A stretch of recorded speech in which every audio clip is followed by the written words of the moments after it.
네, 주님을 너무 보고 싶습니다. 눈물이 다 나네요. 오늘도 우리가 함께 예배할 수 있음이 기쁨입니다.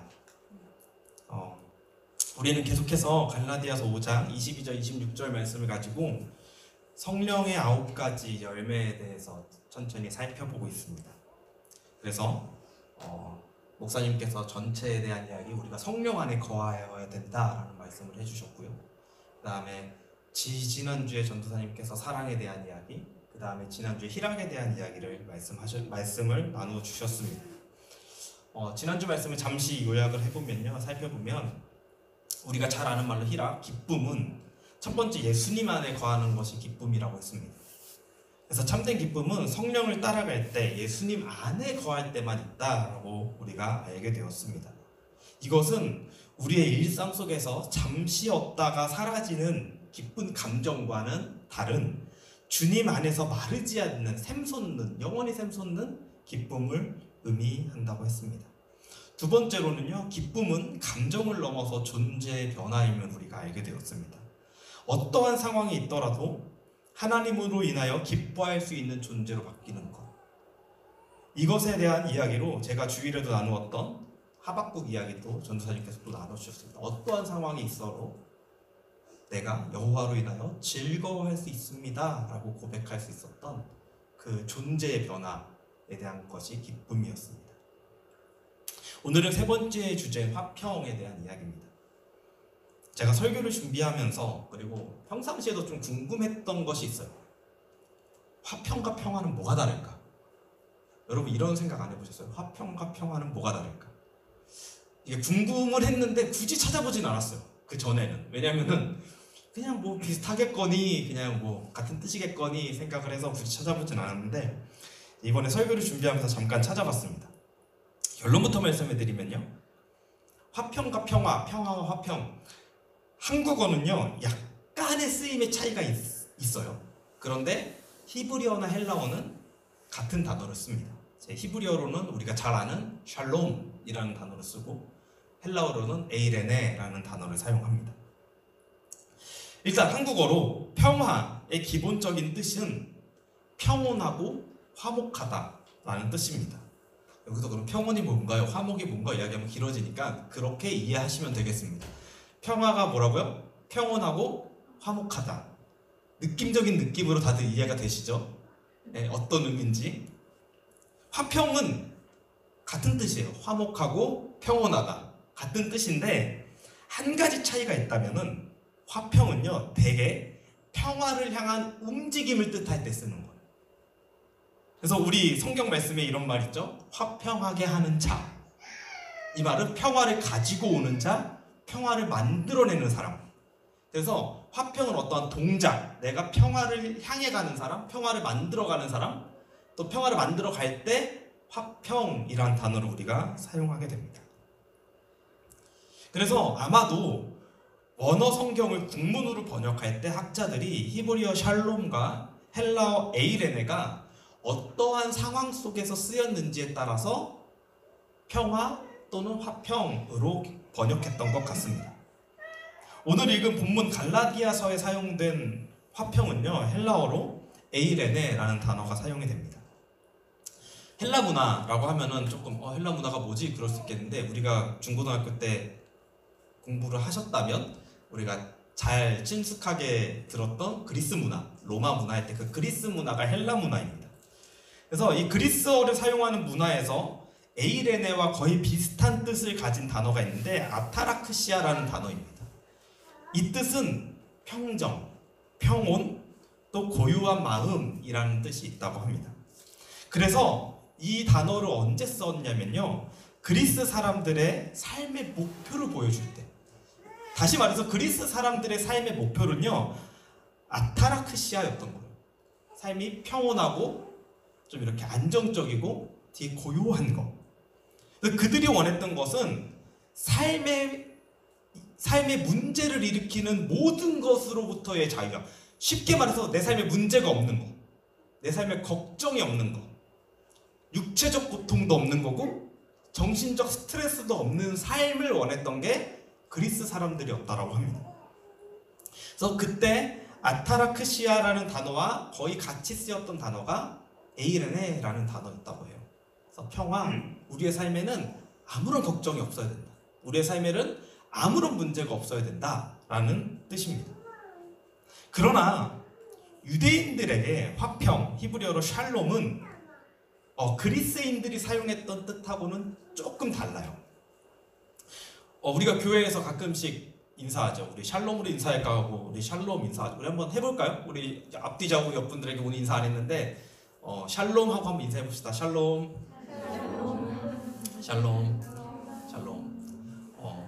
저는 이스라엘을 되게 좋아하는데요. 이스라엘에 지금 가도 인사는 샬롬이에요. 어느 매장을 들어가도 여기서 하이 하와이유 하는 것처럼 우리 안녕하세요 하는 것처럼 이스라엘은 어디를 들어가도 샬롬이라는 인사를 듣게 됩니다.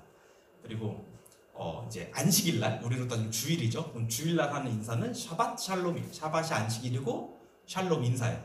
주일에 안녕 이런 뜻이에요. 그래서 샤밧 샬롬, 아직도 샬롬이라는 인사를 사용을 합니다. 근데 이것은요 무슨 뜻하냐면은 이 평화라는 샬롬이라는 단어, 평화라는 뜻을 가진 이 샬롬이 어떤 적대 관계가 없고 아까 말했던 육체적 정신적 고통이 없는 상태를 말하는 것이 아니라, 한번 잘 들어보세요. 이 문장이 이제 앞으로 계속 나올 거예요. 개인적인 샬롬은 개인적인 온전함과 그것에서 함께 나오는 유익한 관계를 의미합니다 라고 합니다. 다시 뭐라고요? 샬롬은 개인적인 온전함과 거기에서부터 나오는 유익한 관계다 라고 말하는 거예요. 이거 마음에 새기시고 말씀을 이어가도록 하겠습니다. 바울은 오늘 갈라디아서 본문을 쓰면서, 그리고 그 이외에 아까 로마서 말씀도 읽어주셨고 바울이 썼던 많은 성경에서 평화 또는 화평을 이야기할 때 계속해서 에이레네라는 단어를 사용합니다. 헬라어로 에이레네라는 단어를 사용했지만 바울은 아마도 그것의 의미는 유대인들의 화평, 유대인들이 생각했던 평화, 샬롬에서 가지고 왔을 것입니다. 그러면 샬롬이 의미하는 개인적인 온전함과 그 안에서 오는 유익한 관계가 무엇을 의미하는 걸까요? 다시 말하면은 그 화평, 평화가 무엇을 의미하는 걸까요? 라는 질문을 우리는 할 수 있습니다. 이것과 관련해서 우리에게 친근한 교수님이 계시죠. 여러분 우리에게 친근한 교수님 누구 계시죠? 저기 성경 통독 담당하시는 어떤 교수님 계시죠? 네, 김인희 교수님. 너무 친근하죠. 김인희 교수님께서 화평에 관한 이야기를 하셨는데 그것을 한번 짧게 살펴보도록 하겠습니다. 김인희 교수님은 화평과 관련해서 세 가지를 말씀하시는데요. 첫째, 화평은 우리가 너무나 잘 아는 거예요. 하나님과의 화평, 하나님과의 화목이 있어야 한다고 합니다. 우리 한번 다 같이 펴서 읽어볼까요? 고린도후서 5장 18절입니다. 바로 갈라디아서 앞에 있죠. 고린도후서 5장 18절입니다. 고린도후서 5장 18절입니다. 펴서 읽으셔야 됩니다. 핸드폰이든 성경책이든 펴서 읽으셔야 됩니다. 고린도후서 5장 18절입니다. 우리 다 같이 한번 읽어보겠습니다. 시작. 모든 것이 하나님께로 났으며 그가 그리스도로 말미암아 우리를 자기와 화목하게 하시고 또 우리에게 화목하게 하는 직분을 주셨으니. 아멘. 하나님과의 화목은 어떻게 이루어질 수 있냐면요, 오늘 이 고린도후서 5장 18절 말씀처럼 그리스도로 말미암아 우리와 하나님을 화목하게 하셨다. 더 우리가 이해하기 쉬운 말로 하면은 하나님 안에 있을 때, 예수 그리스도 안에 있을 때 우리는 하나님과 화목할 수 있다라고 할 수 있는 겁니다. 그래서 첫 번째 뭐라고요? 화평은 무엇을 의미한다? 하나님과의 화평, 하나님과의 화목을 의미한다. 두 번째는요, 하나님과 화목한 자는 다른 사람과의 하나님을 화목하게 하는 사명을 말합니다. 나와 다른 사람이 화목하는 게 아니라 다른 사람과 하나님을 연결시켜주는 역할, 다른 사람과 하나님을 화목하게 하는 사명이 있음을 말한다고 합니다. 방금 읽은 말씀 고린도후서 5장 18절 하반절에 보면요, 이런 말씀이 있죠. 또 우리에게 화목하게 하는 직분을 주셨으니, 먼저 우리는 하나님과 화목해야 되고요, 그와 함께 우리에게 무슨 직분을 주셨냐면은 화목하게 하는 화목하게 하는 직분을 주셨어요. 이게 화평이에요. 이 말을 하려고 했는데 중간이 사라졌어요. 화목하게 하는 직분, 이게 화평하게 하는 사람. 누구와 누구를요? 다른 사람들과 하나님을. 그럼 다른 사람들과 하나님을 화평하게 한다는 건 우리가 이해할 수 있는 말로 무엇일까요? 복음을 전하는 거예요. 그들 안에도 예수 그리스도가 심겨지게, 그들도 예수 그리스도 안에서 살 수 있게, 그렇게 만들어주는 게 화평을 만들어가는 사람이라고 합니다. 첫 번째, 하나님과의 화목. 두 번째, 다른 사람과 하나님을 화목하게 하는 거. 세 번째, 화평을 이루는 사람은 아무것도 하지 않는 것이 아니라 불의와 싸우는 사람이어야 한다고 합니다. 우리는 화평하면 싸움이 없는 상태를 생각을 해요. 근데 화평하게 하는 자는요, 불의와 싸워야 되는 사람입니다. 우리는 아까 서두에서 이야기했던 그리스 사람들이 원했던 삶의 목표와 같이 아무것도 하지 않고 아무 문제도 없는 삶을 평화로운 삶이라고 착각할 수도 있어요. 하지만 하나님으로부터 평화, 화평을 누리는 사람은 죄악과 싸워야 됩니다. 세상의 불의와 맞서 싸워야 됩니다. 즉, 갈등이 없는 것이 화평이 아니라 진리를 위하여 비진리와 싸울 수 있는 것, 그것이 화평을 소유한 사람들인 것입니다. 김윤희 교수님께서 말씀하신 이 화평에 관한 세 가지만 잘 새겨도 우리는 화평을 누리는 자가 될 수 있습니다. 그리고 저는 오늘 여기서 이것을 기반으로 아주 조금만 더 여러분들과 나누고자 합니다. 어디를 보고 싶냐면 우리 레위기 26장을 한번 다 같이 펴보겠습니다. 레위기 26장입니다. 레위기 26장을 보면요, 이제 하나님께서 이제 이스라엘 백성들에게 출애굽기부터 시작해서 법을, 율법을 쭉 말씀하시고 레위기의 제사법, 성결법을 다 말씀하신 다음에 이제 레위기가 거의 이제 마무리되는 시점에서 나오는 말씀입니다. 레위기 26장 3절을 한번 보도록 하겠습니다. 다 같이 읽겠습니다. 26장 3절 시작. 너희가 내 규례와 계명을 준행하면으로 시작이 돼요. 뭐뭐 하면, 그러면 그 다음 어떤 말이 나올까요? 뭐가 어떻게 해줄 거다 라는 말이 나오겠죠. 그리고 4절부터 13절까지는 하나님의 규례와 계명을 준행했을 때 주어지는 복에 관한 이야기가 나오고요. 그 이후 14절부터는 그렇지 않을 경우, 하나님을 따르지 않을 경우, 하나님의 명령과 규례를 지키지 않을 경우 받게 될 저주에 대한 이야기가 등장이 됩니다. 아까 김윤희 교수님께서 말씀하신 화평에 관한 세 가지 중에 첫 번째가 뭐였죠? 하나님과 화목하게 되는 것. 그리고 우리는 그것을 누구를 통해서 가능하다고 했죠? 예수 그리스도를 통해서 하나님과 화목하게 될 수 있다고 했습니다. 그러면 그거를 구약에 와서는요, 어떻게 받아들일 수 있냐면은, 구약 시대에 하나님과 화목하게, 이스라엘 백성이 하나님과 화목하게 되려면 방법이 하나 있는데, 그것이 뭐냐면은 하나님이 명령하신 규례와 율법을 지켜 행하는 것입니다. 그래서 하나님의 율법을 지켜 행하는 것이 하나님과의 관계의 화목이라면, 그때 주시는 하나님의 복은 그 안에서 나오는 화평일 것이에요. 다시 한번 볼게요.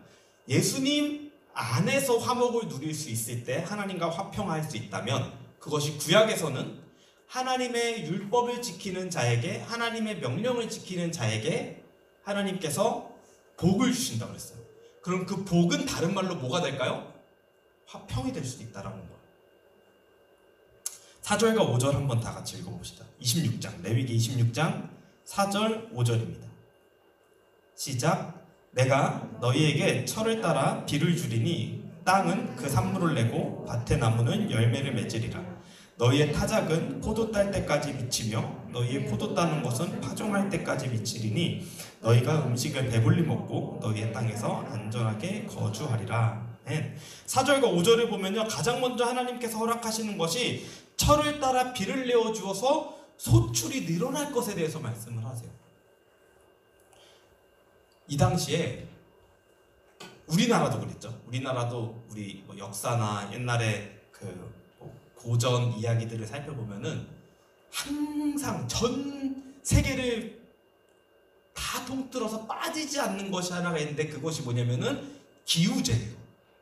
기후제. 왜요? 이 자연은요, 인간이 우리의 힘으로 될 수 없다라는 것을 하나님을 몰라도 알고 있었던 거예요. 그러니까 비를 내려주는 것은 인간의 힘이 아니다라는 걸 알고 있었기 때문에 하나님을 모르는 자들도 비가 안 올 때 항상 했던 것이 뭐냐면은 기우제예요. 비를 내려달라고 하늘에 비는 거예요. 그러면 우리는 하나님을 믿는 입장에서, 이스라엘 백성들은 하나님의 백성의 입장에서 비를 주시는 분은 누구신 거예요? 하나님이신 거예요. 그럼 비를 안 주시는 분도 누구신 거예요? 하나님이신 거예요. 그러면은 너희가 내 규례와 계명을 준행하면은 비를 준대요. 비를 주면 어떤 일이 벌어지냐면요, 소출이 늘어나요. 메마른 땅이 비옥해지고 비옥한 토지에서 많은 소출이 늘어납니다. 5절에 보면요, 너희의 타작은 포도 딸 때까지 미치며, 수확을 해서 벼를 치는데 그것이 언제까지 벼를 치냐면요, 포도가 다시 수확될 때까지. 너희의 포도가 따는 것은 다시 벼나 밀을, 볼이나 밀을 심을 때까지 계속해서 이것이 끊이지 않고 소출이 일어날 것에 대한 하나님께서 약속이세요. 여러분, 인간의 생활에 있어서 가장 중요한 것은 우리는 세 가지를 말하죠. 의, 식, 주. 이 중에 의복은 좀 없어도 살 수 있어요. 주거지도 좀 없어서 대충 살 수 있어요. 근데 가장 중요한 게 뭐예요? 주예요? 알겠습니다. 주님. 아멘. 가장 중요한 건 주님이십니다. 네. 그래도 인간의 생활에서 우리가 1차원적으로 느꼈을 때 가장 중요한 것은 먹는 거예요. 하나님께서 가장 처음에 말씀하신 게 5절에 우리가 아주 좋아하는 말씀이 나옵니다. 음식을 배불리 먹고. 음식을 배불리 먹어요. 좀 배불리 드시기 바랍니다. 하나님이 주시는 복입니다. 그것이. 음식을 배불리 먹을 수 있다는 건 하나님께서 우리에게 허락하신 축복입니다. 먹는 문제가 해결될 때 내 개인의 평화가 와요. 아멘. 여러분, 우리가 배고프면요, 개인의 평화가 없어요. 계속해서 스트레스를 받아요. 우리 다 느껴보셨잖아요. 근데 이 당시에도 하나님께서 배부르게 하시겠다, 내 안에 평안을 주시겠다라고 1차원적인 평안을 허락을 하십니다. 그리고 5절 마지막에 보면 하나님께서 허락하시는 복 중 다른 하나가 이스라엘이 사는 땅에서 안전하게 거주할 것을 약속하십니다. 그리고 6절에 이렇게 나오죠. 내가 그 땅에 평화를 줄 것이다. 드디어 우리가 오늘 나누는 말씀이 나왔어요. 내가 그 땅에 평화를 줄 것인지 너희가 누울 때에 너희를 두렵게 할 자가 없을 것이며 내가 사나운 짐승을 그 땅에서 제할 것이요 칼이 너희의 땅에 두루 행하지 않을 것이며. 1차원적으로 유목 생활을 했던 이스라엘 백성들에게 맹수로부터의 습격은 아주 위험한 걸 수도 있어요. 근데 하나님께서 그거를 막아주시겠대요. 유목 생활을 마치고 이제 출애굽한 이스라엘 백성들은 가나안 땅에 정착을 하게 됩니다. 정착 생활을 할 때 가장 두려운 존재가 뭐예요? 적들로부터의 침공이에요. 하나님께서 내 명령과 규례를 지키는 너희에게는 평화를 줄 것이다, 화평을 줄 것이다 라고 약속을 하시면서 우리가 원래 알고 있었던 그 의미, 내 삶에 공격이 없는, 이스라엘 땅에 아무런 공격이 없는 그 안전함을 허락을 해주십니다.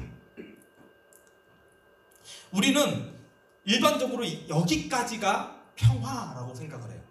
전쟁이 없는 상태, 공격도 받지 않고 여기서 그냥 우리가 평화롭게 살 수 있다라고 느낍니다. 그런데 하나님 여기서 끝나지 않습니다. 7절과 8절을 보면요, 이런 말씀이 나옵니다. 레위기 26장 7절과 8절입니다. 너희의 원수들을 쫓으리니 그들이 너희 앞에서 칼에 엎드려질 것이라. 또 너희 다섯이 백을 쫓고 너희 백이 만을 쫓으리니 너희 대적들이 너희 앞에서 칼에 엎드려질 것이며. 우리는 전쟁이 없는 게 평화라고 생각을 하는데 하나님은 이 말을 언뜻 보면 전쟁을 하시겠다고 하시는 것 같아요.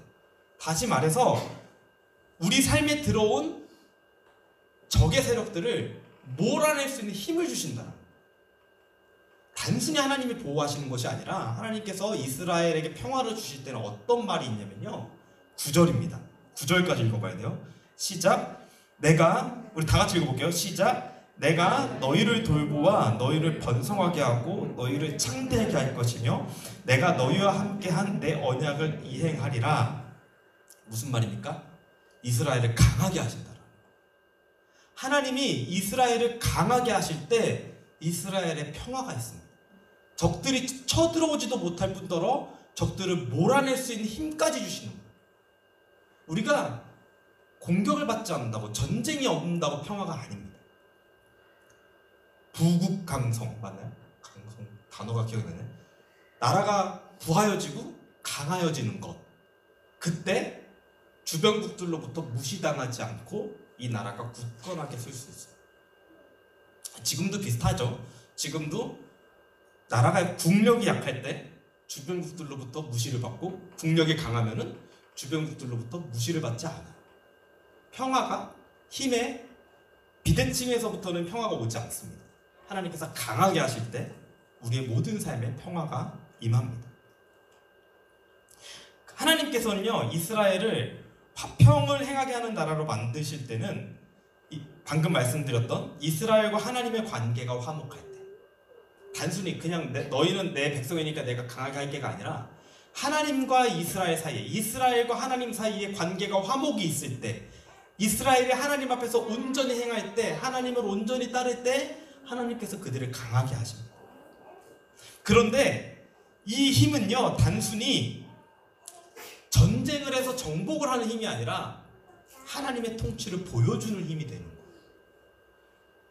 이것들의 정점을 우리는 11절, 13절에서 볼 수 있습니다. 우리 11절 한번 읽어볼까요? 11절 시작. 내가 내 성막을 너희 중에 세우리니 내 마음이 너희를 싫어하지 아니할 것이며. 지난주 주일 설교 때도 잠시 나누었던 내용입니다. 성막, 성전은요, 무엇을 의미하냐면은 하나님의 함께 하심, 내가 너희와 함께 한다. 그리고 또 하나, 하나님의 다스리심, 내가 너희를 다스린다 라는 것을 의미합니다. 그래서 11절에 내가 내 성막을 너희 중에 세운다 라고 하는 것은 내가 너희와 함께 하겠다 라는 말이고요. 그 다음 말, 내가 너희를 싫어하지 않겠다. 좀 우리가 하나님의 마음을 이미 아는 우리의 말로 표현을 하면 내가 너희를 사랑한다 라고 말씀하시는 것입니다. 그리고 12절에 더 중요한 말이 나오는데요, 우리 한번 12절도 다 같이 선포하면서 읽어볼까요? 시작.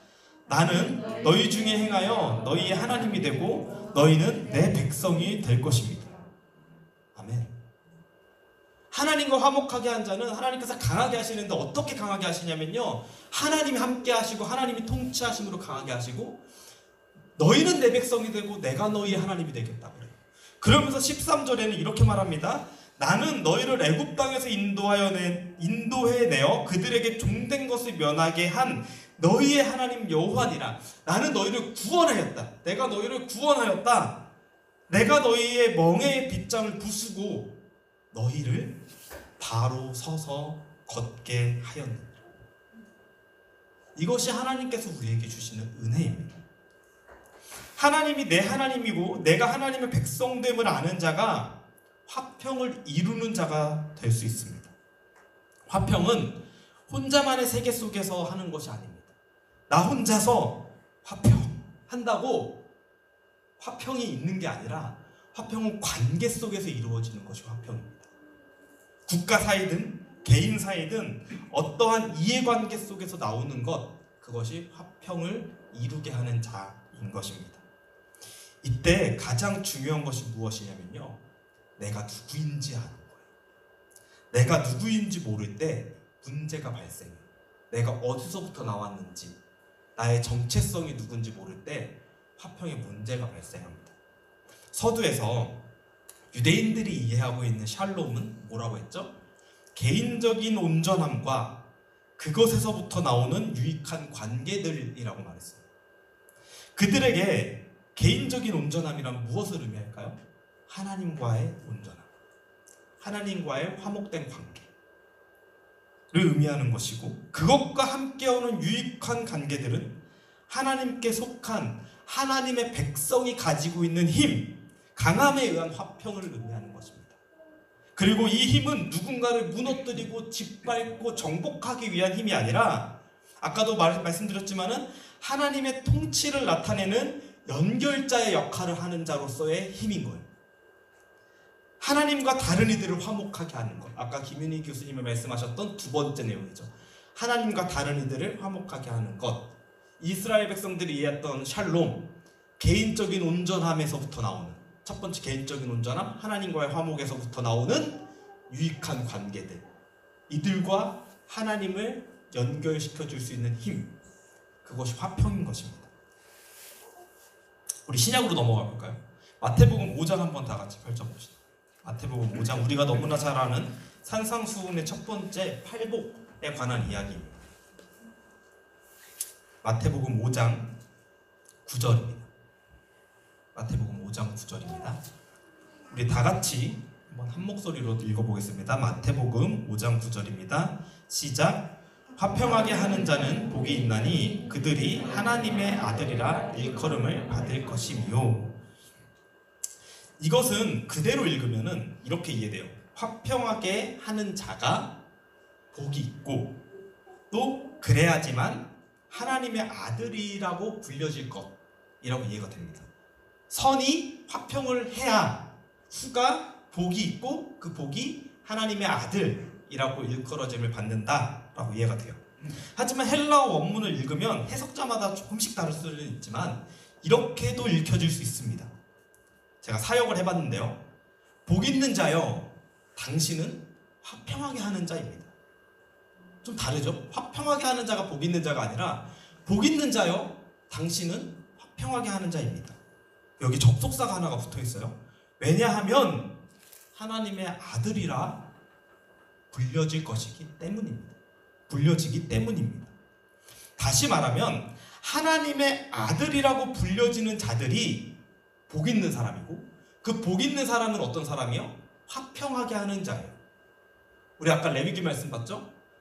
하나님의 백성된 자들, 하나님이 나의 하나님 되고 내가 하나님의 백성된 자들, 그 사람들에게 하나님께서 복을 줄 것이다 라고 하는 거고, 그 복 있는 사람은 이스라엘, 그 복 있는 이스라엘은 하나님의 통치를 나타내며 다른 사람과 하나님을 연결시키는 화평하게 하는 국가로서의 부르심을 받은 거예요.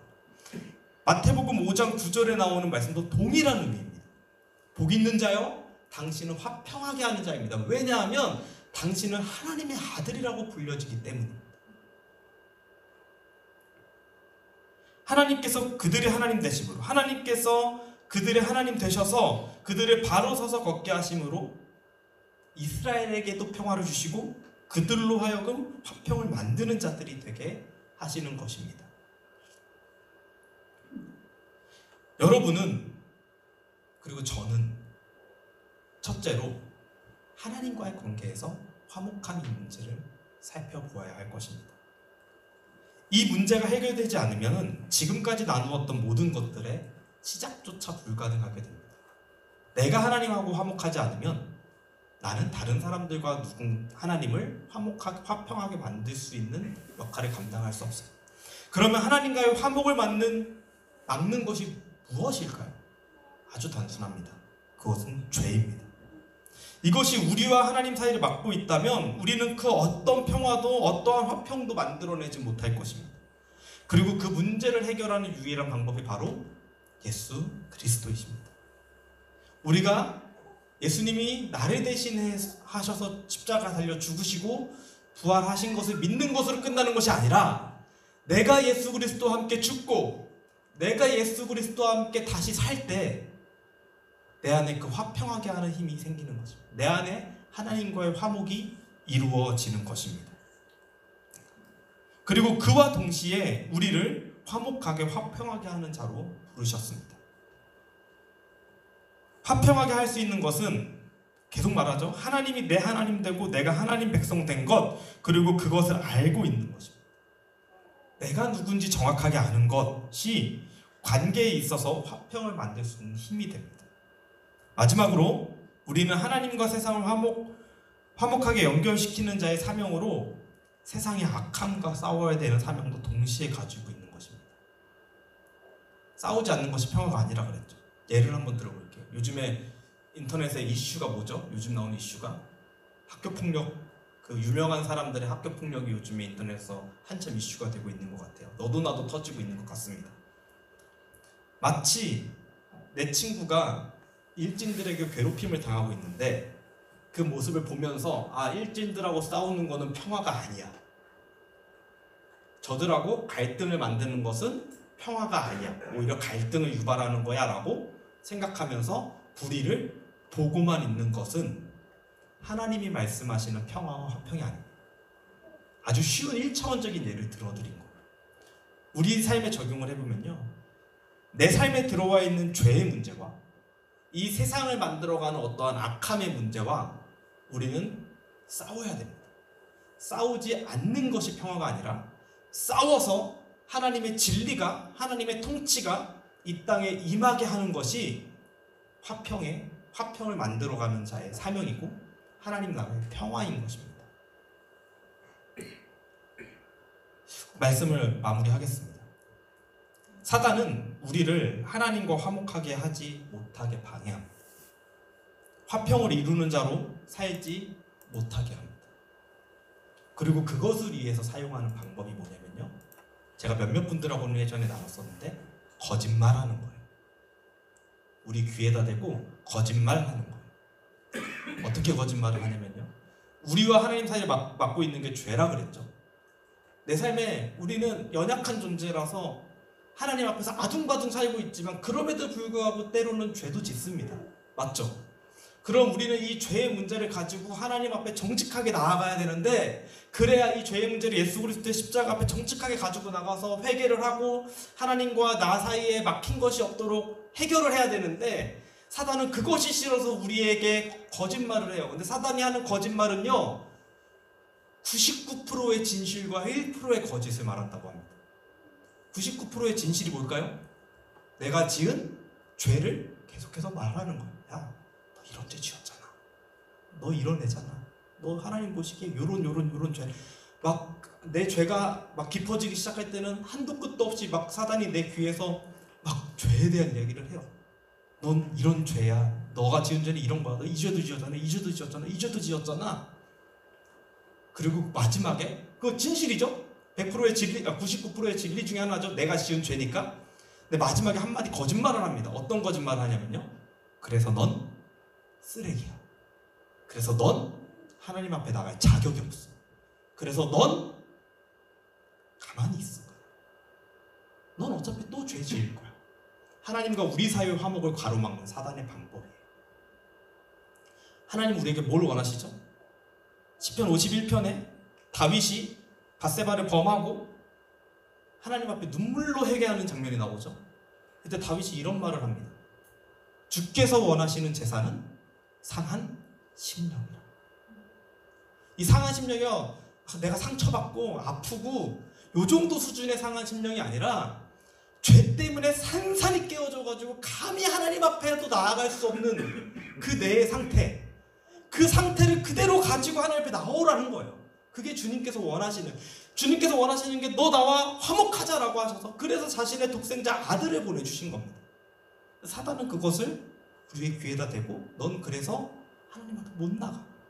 좀 센 표현으로 그래서 넌 쓰레기야 라고 하면서 우리를 계속해서 하나님 앞에 나아가지 못하게 해요. 우리를 하나님과 화목하지 못하게 해요. 내가 하나님하고 화목하지 못하면은 어떤 문제가 발생해요? 나와 다른 사람들과의 관계에서도 화목이 이루어지지 못합니다. 화평이 이루어지지 못합니다. 다른 사람과 하나님을 화평하게 할 수도 없어요. 이게 가장 1차원적인 문제입니다. 하나님은 우리가 있는 모습 그대로 나오길 원하십니다. 여러분 먼저 하나님과 화목하시길 바랍니다. 먼저 하나님과 화평을 이루시길 바랍니다. 그리고 사단이 두 번째로 개인에게 가져다 주는 거짓말이 또 뭐냐면요.